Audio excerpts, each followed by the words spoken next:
Ebola out, Ebola out. Those are the words children chant in unison after school.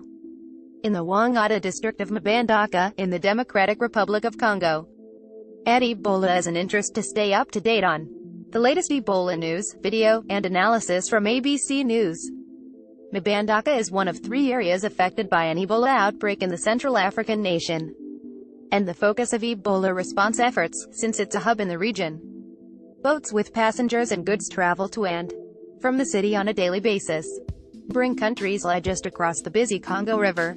3 people in Mbandaka have died from Ebola disease in the past few weeks and more. And 400 people are being monitored because they are believed to be at risk.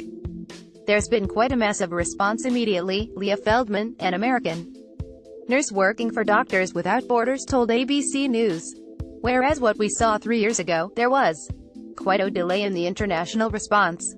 Now there are many groups on the ground, many people working together, and I think that's what, hopefully, will help us to stop this outbreak as quickly as possible.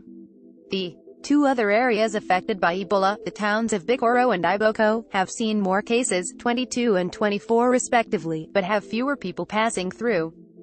Louisiana, MSF, EPA via Rex, Shutterstock. Doctors Without Borders team treat patients in an isolation area at the Mbandaka Hospital in Equator, Democratic Republic of Congo, May 20, 2018.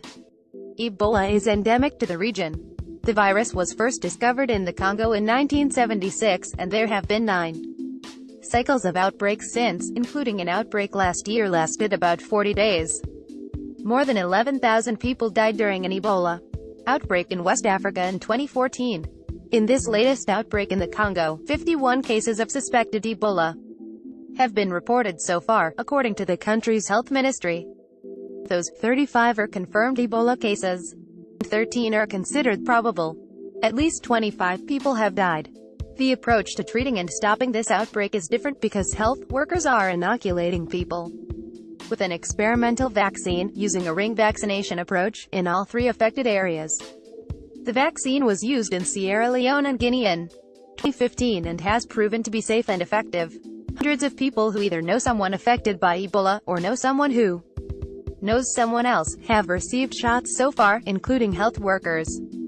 Kenny Katoum, Reuters. A World Health Organization (WHO) worker administers a vaccination during the launch of a campaign aimed at beating an outbreak of Ebola in the port city of Mbandaka, Democratic Republic of Congo, May 21, 2018. While the vaccines could be a game-changer, experts caution that other measures are also important. Checks have been set up at airports and ports in key towns across the country. In Mbandaka, the focus at the moment is actually convincing people to fight Ebola. Outreach teams are going house to house, talking with church leaders and other community representatives, to raise awareness about the virus and the importance of precautionary measures. What happens in the region matters because Mbandaka is located by Congo River, the second longest river in Africa, which is connected to the capital Kinshasa and to neighboring countries.